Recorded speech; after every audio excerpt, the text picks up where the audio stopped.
Bonsoir à tous. Nous voici donc au terme de ce marathon de 3 jours où nous avons fait le plein sur la folie des hommes.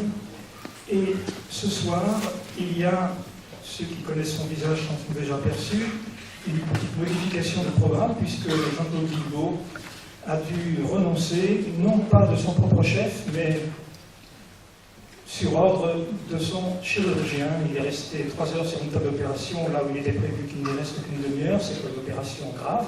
Mais enfin, voilà, il a été interdit de venir chez nous. Alors, qu'est-ce que nous avons fait? Eh bien, nous avons choisi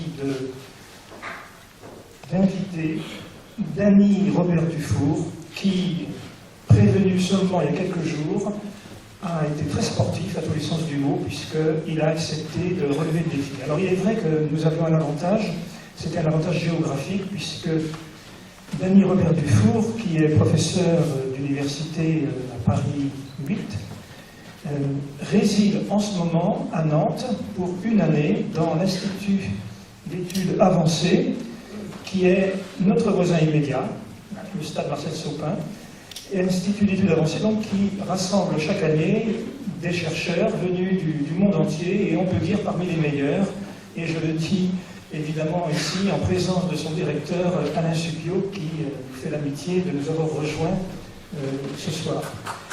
Eh bien, Alain Supiot, que j'espère un jour nous aurons ici sur l'estrade pour honorer nos rencontres de Sophie. Eh bien, donc, Dany Robert Dufour, merci de relever ce défi, mais vous étiez l'homme de la situation.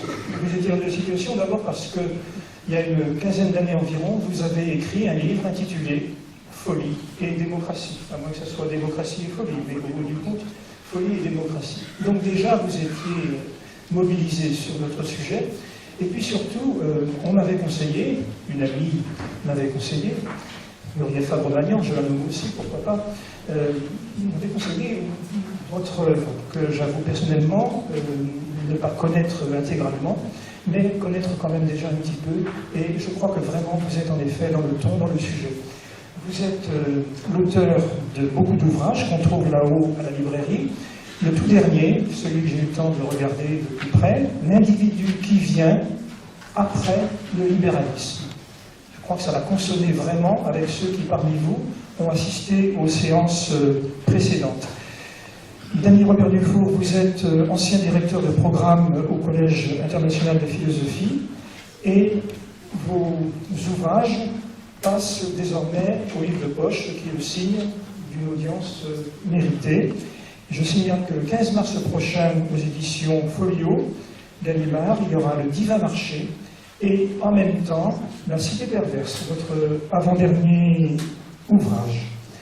Et puis, ce sera le dernier détail que je voudrais indiquer, parce qu'il est quand même assez insolite. Figurez-vous que Dany Robert Dufour fait du théâtre, et qu'il a été sur les planches en compagnie... J'oublie qui. Jean-Pierre Lebrun. En compagnie de Jean-Pierre Lebrun, psychanalyste bien connu de certains d'entre vous en tout cas. Et donc, voilà, qu'ils montent sur les planches et qu'ils font des dialogues philosophiques. Alors ce soir, vous serez tous seuls sur la planche, je ne vous donnerai pas la réplique, mais je vais vous abandonner à votre public. Merci beaucoup.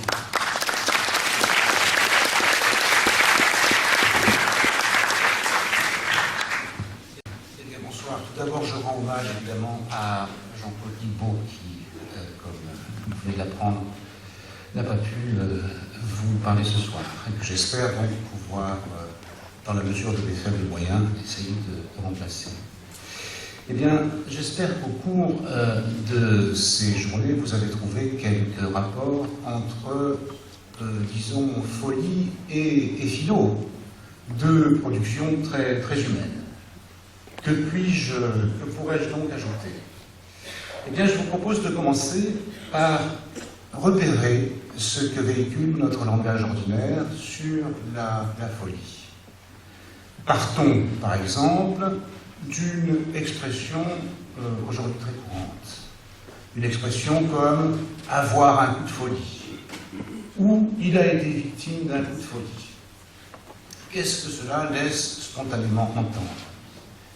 Bien, cela tend à dire que la folie est un regrettable accident qui peut éventuellement survenir dans le parcours de tout un chacun.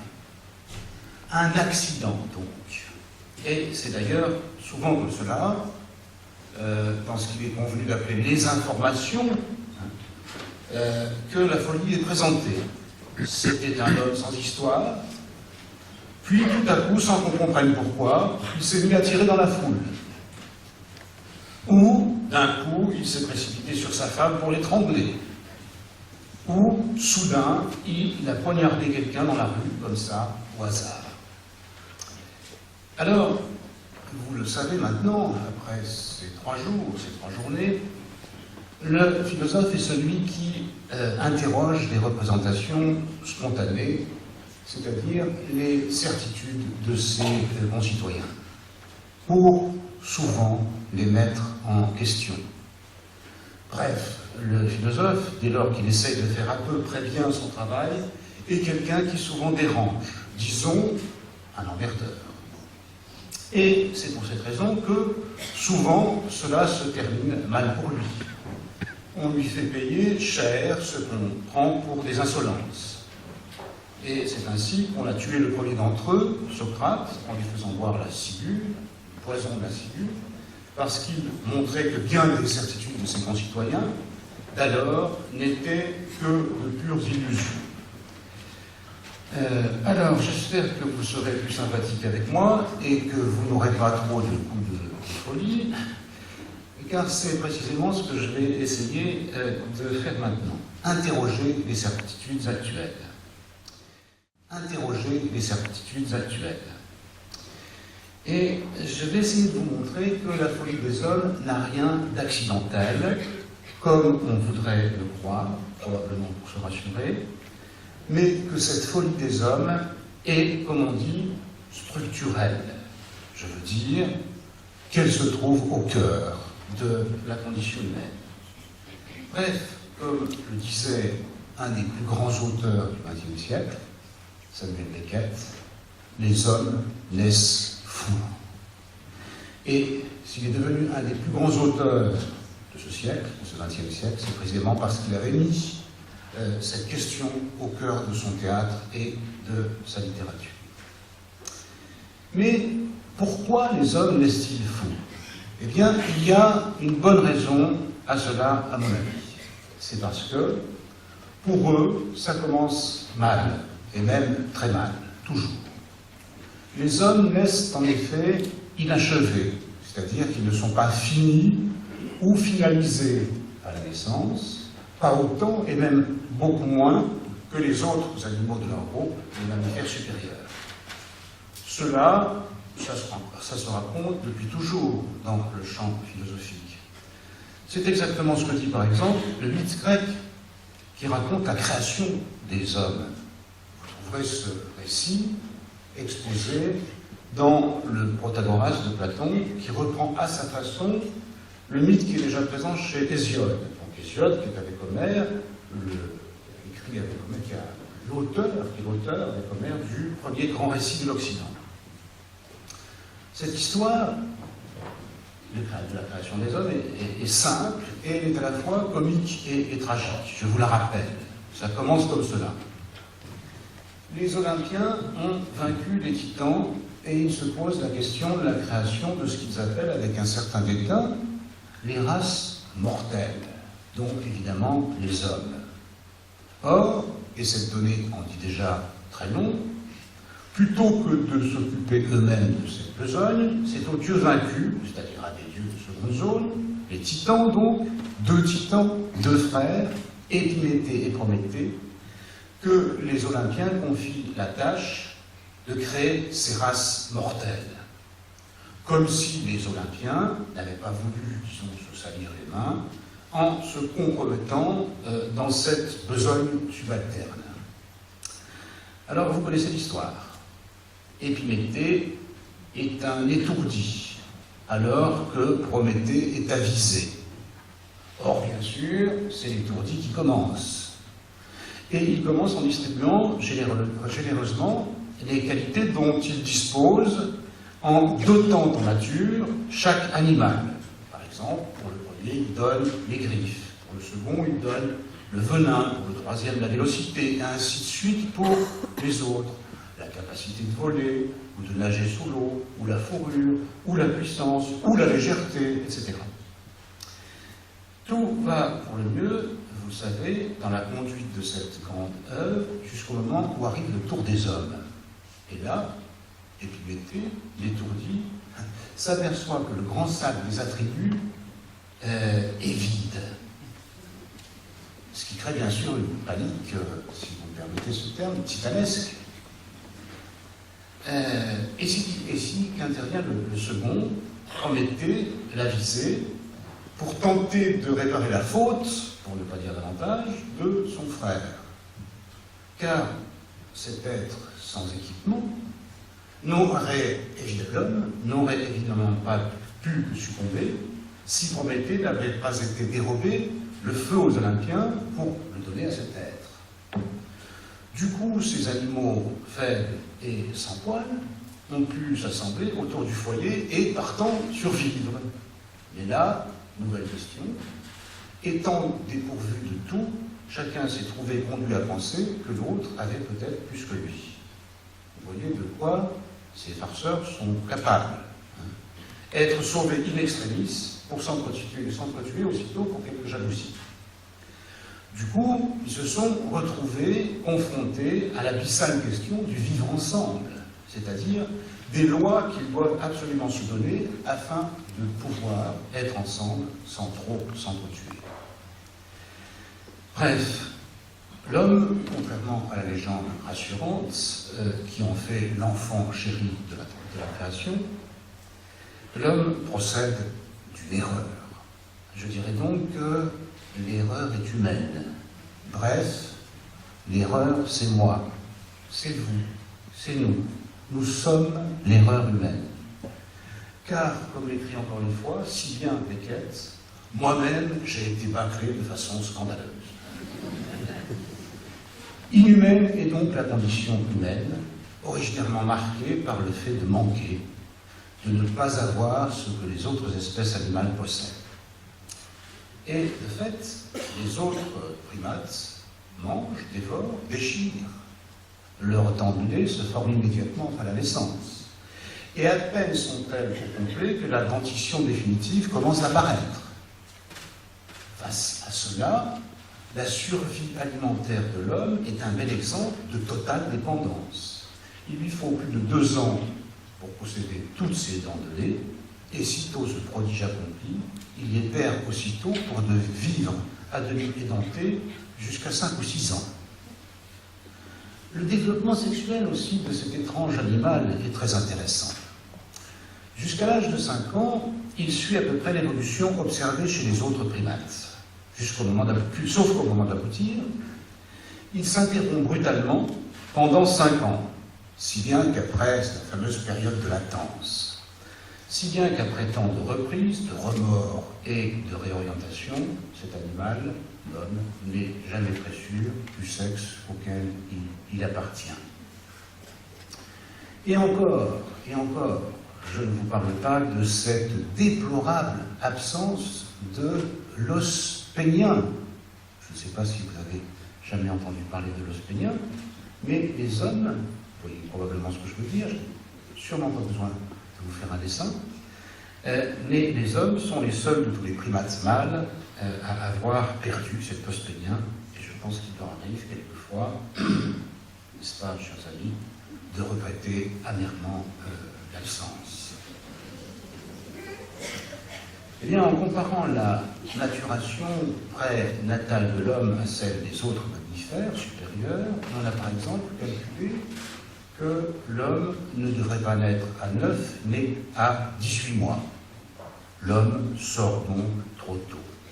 Nous sommes tous des prématurés. Certes, il y en a qui exagèrent en sortant encore plus tôt.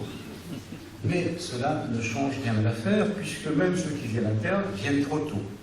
Et de fait, on peut trouver chez l'homme de multiples preuves de ce qu'il faut bien appeler cette prématuration.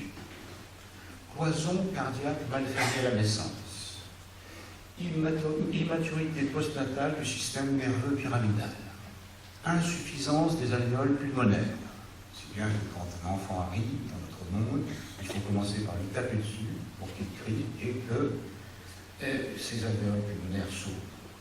Circonvolution cérébrale à peine développée, boîte crânienne non fermée. C'est pourquoi le bébé naît avec ce qu'on appelle la fontanelle. De sorte que son organe le plus précieux, le cerveau, n'est même pas bien protégé à la naissance. Absence de pouce postérieur opposable, absence de système pileux, absence de dentition de lait à la naissance, ce qui se solde donc, entre autres conséquences, par un allongement considérable de la période de maternage. Bref, donc, je le répète, nous sommes tous des prématurés, jetés dans le monde trop tôt, mal pourvus d'un organisme inachevé. Nous conservons toute notre vie les stigmates de cette prématuration et de la fétalisation qui nous interdisent probablement de jamais devenir vraiment adultes. Eh bien, ce manque de naissance, ce manque de nature, constaté dès la naissance de la philosophie, a littéralement obsédé la philosophie. Ce thème, en effet, sera repris dans tous les grands moments clés. À l'époque de la Renaissance, par le théoricien, si on peut dire, de la Renaissance, Pie de la Mirandole, puis à l'époque des Lumières, par Kant et par Fichte, et plus près de nous, par Freud, qui voit dans ce manque de nature, vous allez voir que je viens à la question de la folie, la cause de la maladie mentale qui nous caractérise. En l'occurrence, pour Freud, la névrose. Par exemple, dans un texte de 1926 qui est intitulé « Inhibition, symptômes, angoisse », il écrit ceci. Parmi les facteurs qui causent les névroses, il faut retenir l'état de dépendance longuement prolongé du petit enfant d'homme. L'existence intra-utérine de l'homme apparaît face à celle de la plupart des animaux relativement raccourcie. L'homme, l'enfant d'homme, est jeté dans le monde plus inachevé qu'eux. Fin de citation.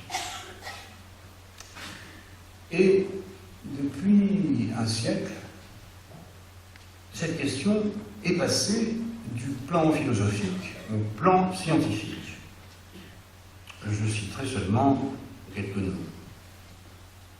D'abord, celui du découvreur de cette question, l'anatomiste hollandais Louis Bolk, qui a écrit en 1926 donc un texte qui a diffusé immédiatement Problème de la jeunesse humaine, qui a diffusé immédiatement dans toute l'Europe, si bien que les Viennois, Freud en France, ont trouvé ce texte et ont immédiatement travaillé à partir de cette hypothèse. Donc Bolk, mais aussi cette hypothèse a été reprise par un biologiste, un très grand biologiste et anthropologue américain, dont vous connaissez probablement le nom, puisqu'il a écrit des livres à très grand succès, qui ont été traduits en France. Il s'appelle Stephen Jay Gould, dans les années 70. Puis, plus près de nous, cette hypothèse a été reprise par des Français, par exemple Chaline, Delattre, d'André-Court-Malassez, et bien d'autres, dont par exemple Alain Brochian, professeur au Collège de France, avec qui j'ai fait soutenir une thèse il y a peu de temps sur cette question. On peut donc dire que la prématuration de l'homme à la naissance est devenue une question scientifique, une hypothèse scientifique. Mais revenons au plan philosophique, car si cette hypothèse est prise au sérieux par la science, alors il faut en tirer toutes les conséquences. La conséquence première, c'est que si nous naissons non finis et non finalisés, alors nous ne savons pas quelle est notre place dans le monde. Alors que les autres animaux, eux, le savent, entre guillemets, si je puis dire, le savent par instinct. Car ils occupent, eux, une place précise dans la hiérarchie des espèces et dans l'écosystème global. En effet, ils savent par instinct là où ils doivent habiter. Et ils savent deux choses essentielles, vers qui ils doivent diriger leurs assauts sexuels et vers qui ils doivent diriger leurs attaques en vue de se nourrir. Bref, ils savent qui ils doivent manger et de qui ils doivent se protéger pour éviter d'être dévorés. Or, force est de constater que l'homme n'occupe aucune place spécifique dans cette hiérarchie des espèces. On peut le dire en termes soit plus triviaux, soit plus sartriens, je ne sais pas. On pourrait dire, on ne sait pas ce qu'on fiche là. L'homme est là, certes, mais on ne lui a pas donné de mode d'emploi. Il n'est en effet pas finalisé pour vivre en plaine plutôt qu'en montagne, dans les déserts plutôt que dans les forêts tropicales. Il n'est pas spécialement adapté à la course, au fuissage, à l'escalade des arbres ou à la vie aux abords des zones aquatiques. Il n'est pas spécialement finalisé pour se nourrir de plantes plutôt que de graines, de vers de terre ou de viande. Il n'est pas davantage finalisé pour attraper des poissons plutôt que du petit gibier, de la grande venaison ou pour la cueillette des produits de la terre. Comme on dit, l'homme est propre à rien. C'est probablement pourquoi il est moins tout. L'homme, en somme, n'a nul lieu spécifique où vivre, nul rendez-vous défini avec nul objet du monde, au contraire des autres animaux. C'est pourquoi non seulement ceux-ci, les animaux, et je veux dire les vrais, les animaux, pas les animaux domestiques, qui sont des animaux pervertis par l'homme. Lacan, qui faisait une plaisanterie là-dessus, disait les animaux domestiques, avec des apostrophes H, les animaux domestiques. Donc les vrais animaux habitent, eux, l'espace, un lieu dans l'espace. Mais ils habitent aussi parfaitement l'instant. Pour s'en rendre compte, il suffit par exemple de regarder les animaux, les vrais, les animaux sauvages, et vous verrez que ce qui les caractérise, c'est leur magnifique capacité à habiter pleinement l'instant, leur fantastique intelligence tactique et stratégique. Je dis bien intelligence. Car lorsqu'une horde de loups poursuit un troupeau de buffles pendant des jours, rien n'est laissé au hasard.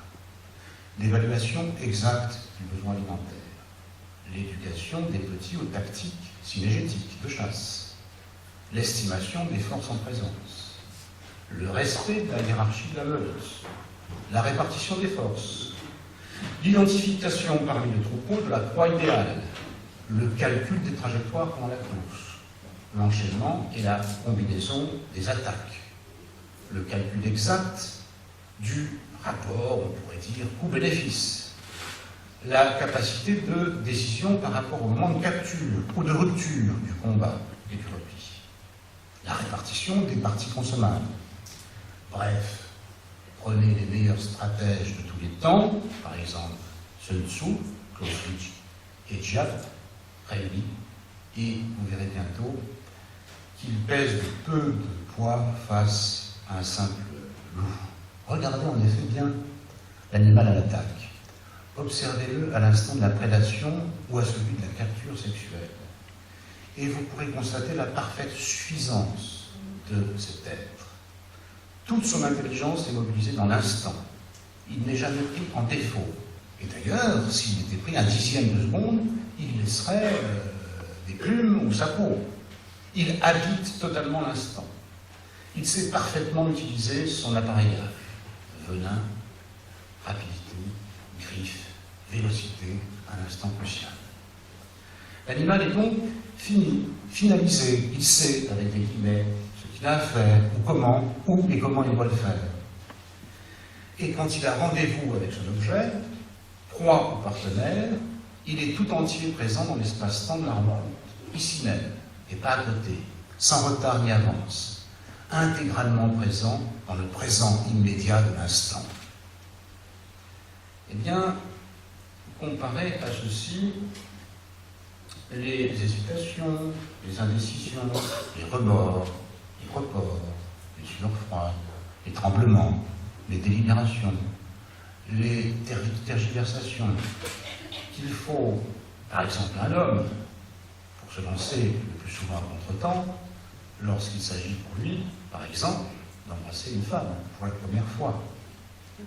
Quel gaucherie dans le tempo de la rencontre.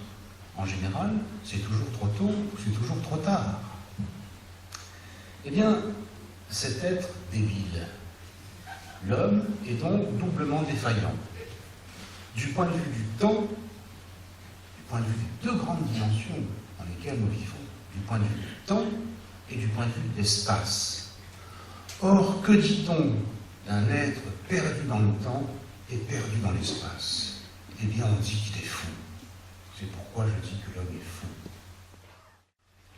On en arrive maintenant à la grande question. Comment, puisqu'apparemment il a survécu, du moins jusqu'ici, comment l'homme s'est-il soigné de cette débilité, de cette folie constitutive? Eh bien, c'est Kant, Emmanuel Kant, qui nous a donné la clé de cette énigme. Je ne vous ai pas assommé avec des citations jusqu'ici, mais je voudrais que vous écoutiez attentivement celle-ci, car elle révèle le secret de la survie de l'humanité. Un animal, écrit Kant, est par son instinct même, tout ce qu'il peut être. Une raison étrangère a pris d'avance pour lui tous les soins indispensables. Aujourd'hui, c'est dans son code génétique. Mais l'homme, lui, a besoin de sa propre raison. Il n'a pas d'instinct. Et il faut qu'il se fasse à lui-même son plan de conduite. Mais comme il n'en est pas immédiatement capable, et qu'il arrive dans le monde à l'état sauvage, il a besoin du secours des autres. L'espèce humaine est ainsi obligée de tirer peu à peu d'elle-même, par ses propres efforts, toutes les qualités qui appartiennent à l'humanité. Et Kant conclut en disant « Une génération doit faire l'éducation de l'autre ». Alors, là-dedans, il y a des choses évidemment très très importantes. C'est que l'humanité de l'homme, elle ne tient pas dans sa nature. L'humanité de l'homme doit l'apprendre des autres hommes, par l'aide des générations précédentes. Et ce qu'on entend aussi dans cette proposition de Kant, c'est ceci, c'est que le remède à la maladie humaine causée par ce manque de nature, c'est la culture, par laquelle l'homme développe une disposition très particulière, sans commune mesure avec celle des autres animaux. Au cœur de cette disposition à la culture, on trouve bien sûr l'aptitude humaine au langage. La culture, donc, produite par les hommes, voilà ce qui nous sauve. Cette culture, ou ces cultures, où les hommes consignent leur façon de vivre, d'être ensemble en se donnant des lois, de penser, de voir, d'imaginer, de croire, de vénérer, de raconter, de musiquer, de travailler, de se nourrir, d'aimer, de mourir, de chanter, de parler, d'habiter leur monde, leur façon d'inventer des techniques permettant d'agir sur leur milieu, de construire des bribes de grammaire qu'on appelle des sciences, etc. C'est cela, la culture. Eh bien, cela permet de penser la culture comme la seconde nature de l'homme. Seconde nature qui vient suppléer en quelque sorte à son manque de première nature. J'accorde beaucoup d'importance, on pourra revenir après, à cette notion de suppléance ou de supplément, qui veut dire, en fin de compte, que la culture, c'est le remède à la folie de l'homme. Nous voici donc sauvés. Ouf! Mais le seul problème, c'est qu'en passant de la première nature, du réel de la première nature à la seconde nature, on quitte ce réel pour entrer dans le fictionnel. Le monde de l'homme est un monde de fiction. C'est pourquoi ce remède peut être dangereux, comme tous les remèdes d'ailleurs, tout simplement parce que les meilleurs remèdes peuvent se transformer en poison. Ça aussi, on le sait depuis longtemps en philosophie, puisqu'on appelait ça du temps de Platon des pharmacas. L'opium, par exemple, est un pharmacone, c'est un remède à la douleur. Mais si vous en prenez beaucoup, toujours, eh bien ce remède peut devenir un poison. Eh bien la culture, d'une certaine façon, c'est pareil. C'est un remède qui peut se transformer en poison. Je m'explique. C'est parce que nous sommes faibles, débiles, que nous avons besoin de centrer nos cultures autour d'une figure centrale forte. On se raconte donc des histoires de recouvrement imaginaire de notre puissance première, originairement perdue. Dans ces récits, on se donnait au début, par exemple, comme héros protecteur, justement, une puissance de première nature. Un faucon, un jaguar ou un autre animal, généralement sublimé sous la forme du totem, l'ancêtre totémique du groupe. Puis au fil de l'aventure humaine et du déploiement des récits, sont venus ce qu'on a appelé les multiples dieux immanents du monde, qui étaient supposés pouvoir, comme les dieux grecs par exemple, du polythéisme, disons téléguidés et machiner sans cesse toutes les affaires des hommes, débarquer dans le monde des hommes sans prévenir, des dieux immanents. Au point donc que les hommes pouvaient se perdre en suppositions multiples jusqu'à supplier l'oracle de leur dire enfin quoi, qu'est-ce qu'ils me veulent. Athéna veut ceci, Poséidon le contraire, qu'est-ce qu'ils me veulent. C'est ça la position tragique de l'Antiquité grecque. On ne sait pas ce que ces puissances plus fortes que moi veulent. C'est pourquoi il faut interroger l'oracle, qui répond d'ailleurs des choses à quoi on ne comprend rien. Et quand on croit y comprendre quelque chose, on fait le contraire de ce que l'oracle dit. C'est exactement ce qui est arrivé à Éthiopie. Mais trop de dieux, c'était probablement trop. Alors, ce fut à la place de ces polythéismes l'assomption du Dieu unique, transcendant, figurant un Père éternel ou le Maître absolu. Mais comme ces dieux uniques ont été, disons, bricolés par chaque peuplade, chacune dans leur coin, les hommes, dans leur ensemble, se sont retrouvés avec une abondance de dieux uniques, de variétés de dieux uniques, tous plus forts les uns que les autres, exigeant de leurs ouailles des sacrifices toujours plus parfaits. C'est ainsi que les différentes tribus humaines, puis les villages, puis les nations, n'ont jamais cessé de s'entretuer, de s'entreconquérir, de s'esclavagiser, de se coloniser au nom de leur Dieu. Vous connaissez la bonne vieille chanson de Dylan des années 60, avec chacun Dieu à leur côté. Nous eûmes ainsi des guerres de religion jusqu'à récemment en Europe. Folie dévastatrice qui, sous certains aspects, menace encore aujourd'hui dans notre monde. Je n'insiste pas, mais vous connaissez la dangerosité, la folie des fondamentalistes, de tous les fondamentalismes.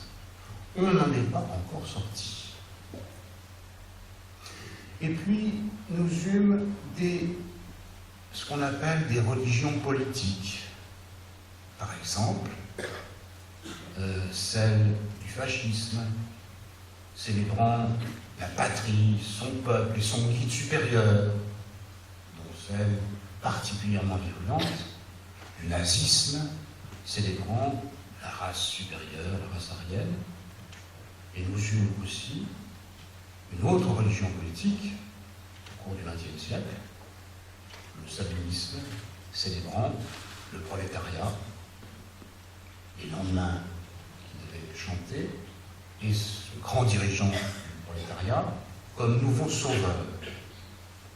Religions politiques qui furent chacune à leur façon, je ne mélange pas tout, mais qui furent chacune à leur façon dévastatrices. L'Europe en porte encore les marques. Nous sommes, si je puis dire, heureusement débarrassés de tout cela. Mais nous en sommes aujourd'hui à l'heure d'une nouvelle religion qu'on pourra appeler une religion économique, où le marché se propose comme panacée universelle, comme remède à tous les maux. Cette religion actuelle du marché fonctionne sur un commandement unique.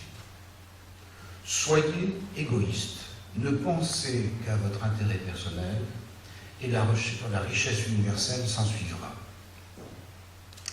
On voit ce que ce principe spécieux donne en Europe, en Grèce par exemple, et peut-être va-t-on voir dans d'autres pays en Europe, et peut-être même le nôtre, voir ce que cela donne. Mais voyons plus précisément ce que cela produit, cette religion actuelle du marché. Voyons déjà cela au plan individuel. Eh bien, les précédentes religions étaient des religions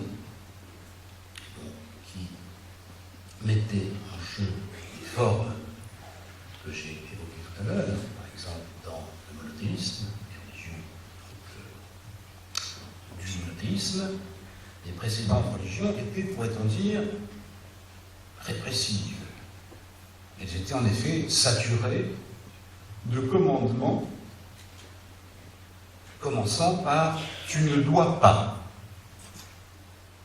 De sorte que, comme l'avait si bien repéré Freud, j'étais obligé de refouler une partie de mes désirs, c'est ça qu'on appelle l'inconscient, qui ressortaient en dépit de moi pour se manifester comme des symptômes.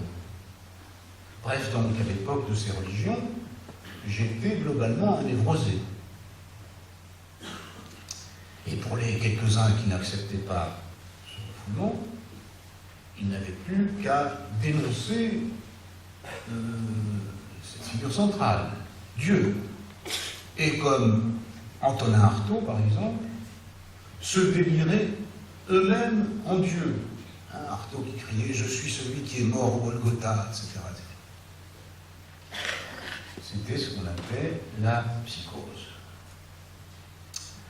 Aujourd'hui, nous sommes, pour une bonne part, sortis des religions interdictrices.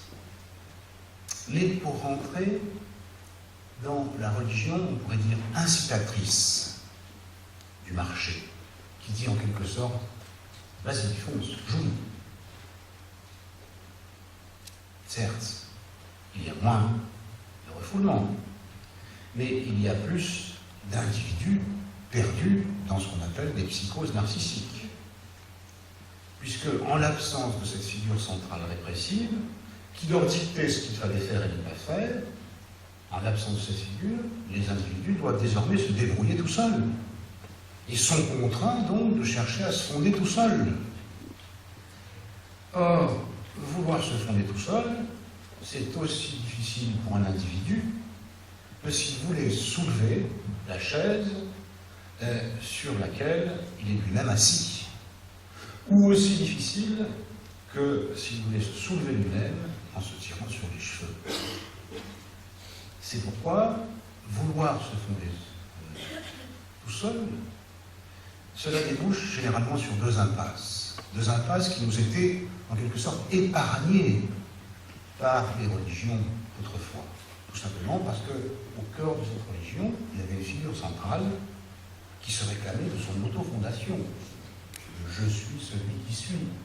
Donc il s'est fondé sur lui-même, donc je peux me réclamer de cet être qui s'est fondé lui-même pour être moi-même à mon tour. Je suis donc sujet de cet créateur qui s'est fondé lui-même. Sujet, je vous rappelle, ça vient du Subjectum, qui veut dire soumis. Donc, je suis sujet, ça veut dire je suis soumis. J'étais donc soumis à Dieu, au sujet du roi. J'étais donc soumis au roi. Maintenant, je suis sujet de moi-même. Ça donne beaucoup de travail d'être sujet de soi-même, parce qu'il faut se fonder tout seul. Et ça débouche souvent donc sur deux impasses. Dans la première, je dis que je suis tout. On appelle cela la toute-puissance ou l'infatuation subjective. C'est si fréquent désormais que cela peut aujourd'hui s'observer, disons, jusqu'au plus haut niveau de l'État. L'infatuation subjective. Mais cela peut s'observer partout. Lorsque les limites ne sont plus notifiées, signifiées au sujet, on peut volontiers s'affubler des signes plus ou moins imaginaires de la toute-puissance. Dans les cas extrêmes, on peut même s'octroyer droit de vie et de mort sur ses semblables. Et on se dote éventuellement de pouvoirs magiques, d'autant plus facilement que le prestige social des technosciences ne va pas sans exalter les sentiments de toute puissance des sujets.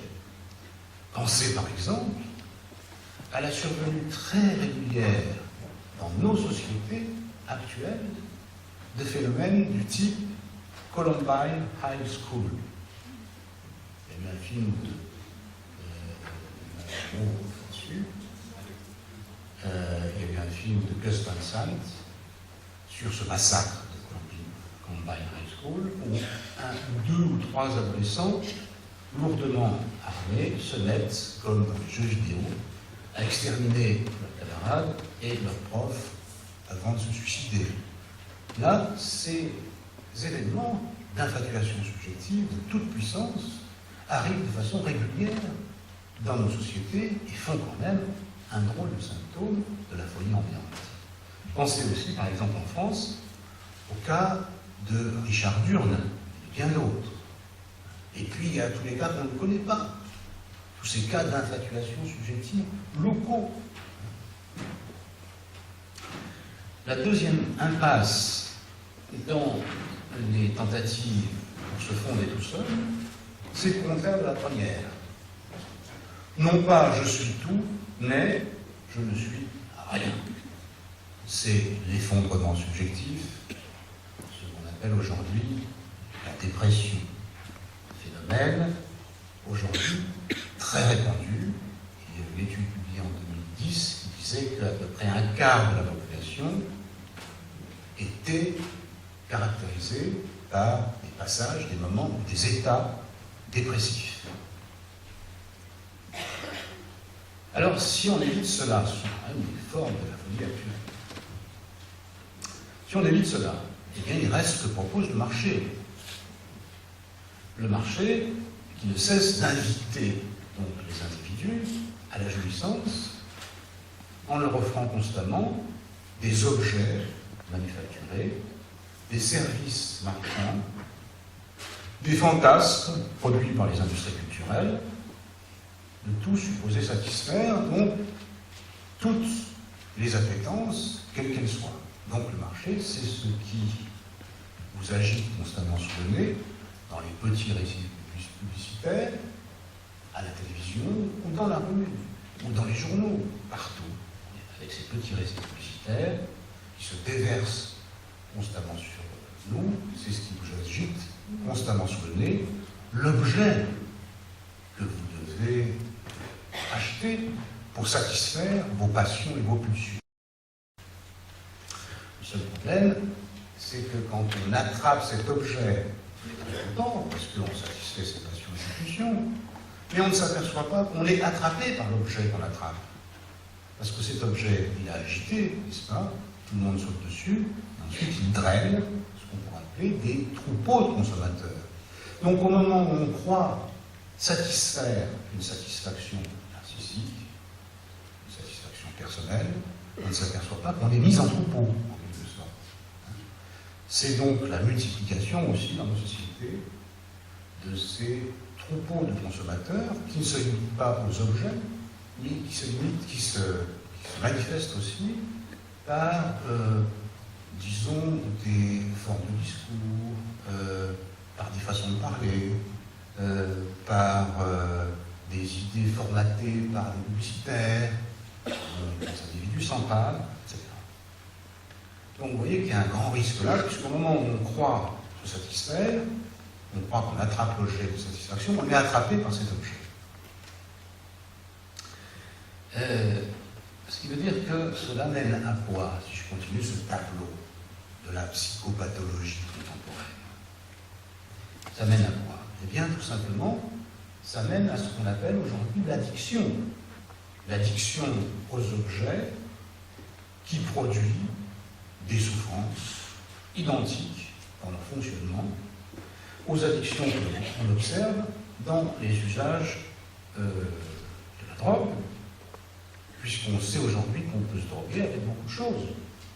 Des substances chimiques, certes, qui sont des formes de marchandises, qui existent dans des réseaux illégaux, c'est quand même un marché illégal quand même, mais aussi on peut se droguer avec beaucoup d'autres choses, des jeux vidéo, des téléphones portables, ou des jeux spéculatifs en salle de marché, par exemple. C'est pourquoi, par exemple, dans le grand lieu en France qui s'occupe des addictions, l'hôpital Marmottan, que je connais bien, puisque j'y ai fait la conférence d'ouverture pour le 40e anniversaire de cet hôpital, il m'a demandé de travailler sur ces questions-là, eh bien on précise désormais à l'hôpital Marmottan que les addictions peuvent être avec ou sans substance. À chaque fois, donc, ce qui est promis, c'est une jouissance. Mais la jouissance promise ne marche pas. Elle n'est jamais au rendez-vous. Parce qu'il manque toujours. Il manque toujours un verre, ou il manque toujours un shoot, ou il manque toujours un objet pour que la satisfaction attendue se réalise. Ce qui veut dire qu'elle ne se réalise jamais. Sinon, dans sa démultiplication, la démultiplication des objets de consommation, et la relance permanente du désir d'en avoir plus. Et si elle se réalise, je dirais que c'est encore plus grave. Parce que, alors, quand elle se réalise, cette jouissance, il n'y a plus de sujet pour la vivre. Il est, comme on dit, ravi. C'est-à-dire, d'abord et avant tout, ravi à lui-même, tout entier passé du côté de l'objet, désubjectivé. Comme mort subjectivement, en quelque sorte. Enfin, dernier symptôme très actuel, la perversion. Puisque l'injonction est aujourd'hui de réussir à tout prix, on n'hésitera pas à instrumentaliser l'autre dans sa propre jouissance, et l'autre, donc, est considéré, dès lors, non plus, comme le disait Kant, comme une fin en lui-même, c'est un impératif catégorique, la seconde formulation de la maxime ancienne, mais l'autre est désormais considéré comme un moyen pour réaliser les fins. Alors ça, c'est au plan individuel ce que ça donne, cette religion actuelle du marché. Voyons maintenant ce que ça produit au plan collectif. Et bien là aussi, c'est simple, ce que ça donne, c'est un nouveau type de folie. Je vous en donne un exemple. Depuis des mois en Europe, on entend sans cesse dire qu'il faut calmer le ou les marchés, devenus furieux. Et ceci dans une zone la plus sensible, celle de la finance. Mais voilà, on ne sait pas comment le faire, parce que ce qu'on fait pour calmer le marché, c'est exactement ce qui peut l'exciter davantage. C'est ainsi, par exemple, qu'on pouvait dire, dans une assez récente livraison du Monde, au pire moment de la crise de l'euro, de la Grèce, on pouvait dire ceci. La réunion de crise à l'Élysée mercredi semble avoir inquiété les marchés au lieu de les rassurer. Eh bien, la religion actuelle du marché nous plonge en fait en plein chaos cognitif. En effet, la finance, qu'il faut désormais écrire avec un PH, comme dans Hugues le Roi d'Alfred Jarry, la finance donc exige aujourd'hui des politiques d'ajustement dites draconiennes, dont elle observe très rapidement les effets désastreux, ce à quoi elle réagit en exigeant d'approfondir cela même qu'elle voit échouer. D'où cette situation absurde où les acteurs de la finance demandent tout et son contraire. Ils veulent la rigueur sans faille, tout en exigeant des mesures pour relancer la croissance. Pas étonnant, donc, qu'ils en soient venus à mettre au point ces traitements dont ils sont si fiers. On vient de l'entendre, on entend beaucoup parler à propos de la Grèce. Ces traitements qui guérissent la maladie, mais qui tuent le malade. Eh bien, je conclurai ce discours sur la folie des hommes en disant qu'il faut faire attention. Parce que quand le seul remède à notre folie constitutive, ce remède c'est la culture, quand la culture devient folle elle aussi, nous entrons dans une période très dangereuse. C'est en effet le moment où l'on passe d'un Dieu qui se sacrifie pour sauver les hommes à un Dieu qui se met à vouloir sacrifier les hommes pour se sauver et perdurer. Mais enfin, je garde grand espoir en dépit de tout ce que je viens de dire, tout simplement parce qu'on commence à mieux connaître cette folie structurelle et ses formes passées et sa forme actuelle, et parce que, de toutes parts, on voit se lever contre sa propagation de multiples formes de résistance, ce qui laisse augurer qu'une nouvelle culture se cherche, et peut-être même qu'une nouvelle culture est possible. Je vous remercie.